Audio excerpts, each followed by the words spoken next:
Hello दोस्तों, नमस्ते, प्रणाम, स्वागत है आपका हमारे यूट्यूब चैनल पर। तो दोस्तों, आज हम आपको एक छोटा सा स्वर सुनाने जा रहे हैं। यदि स्वर अच्छा लगे तो दोस्तों लाइक कर दीजिएगा, चैनल को सब्सक्राइब कर लीजिएगा और गीत अच्छा लगे तो शेयर भी कर दीजिएगा। चलिए गीत शुरू करते हैं।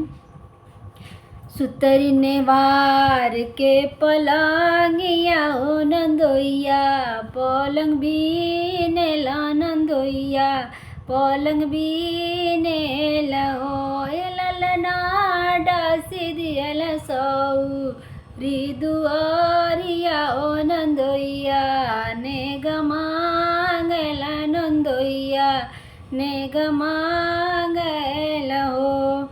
दुअर से आवल ससुर जी त बहू से अरज कर, बहू से अरज कर हो। हे बउआ दे दन माथे कटिकउआ ओ नंदोइया, अपने घरे जइए नंदोइया, अपने घरे जइए हो। इतनी बचन बहुआ सुनानी हो, सुनाही नहीं पावै, सुनाही नहीं पावई हो।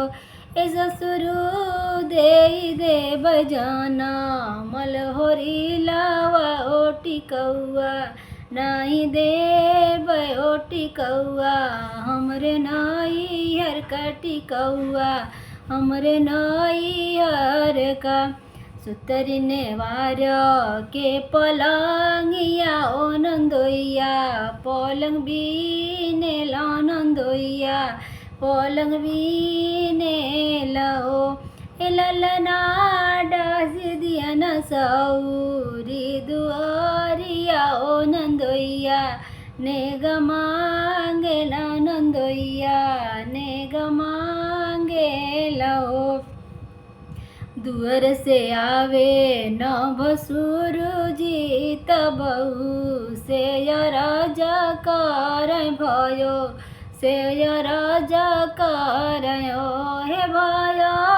दे दानना की के नथियावा ओ नंदोइया, अपने घरे जइए नंदोइया, अपने घरे जइए हो। इतनी बचन बहु सुनली हो, सुनही नहीं पावे हो, सुनही नहीं पावई हो। जेठ जी दे बजन मलहोरी लावा हो नथियावा, नहीं दे हो नथियावा, हमरे नैहर का नथियावा, हमरे नैहर का। सुतरी ने वार के पलंगिया ओ नंदोइया, पलंग बीने ला नंदोइया, पलंग बीने लो। ए ललना डाल दिया न सौरी दुआरिया ओ नंदोइया, ने गमांगेला नंदोइया, ने गमांगे हो। दुअर से आवे न देवरा जी तबी से अरज कर, भाभी से अरज कर हो। ए भाभी दे दाना थे कंगनवा ओ नंदोइया, अपने घरे जइए नंदोइया, अपने घरे जइए हो।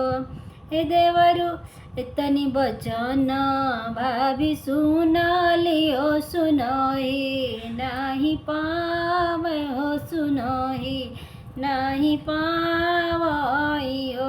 ए देवरु दे बजन मलहोरी लावा हो, कंगनवा नहीं देबो कंगनवा, मोरे नैहर का कंगनवा, हमरे नैहर का।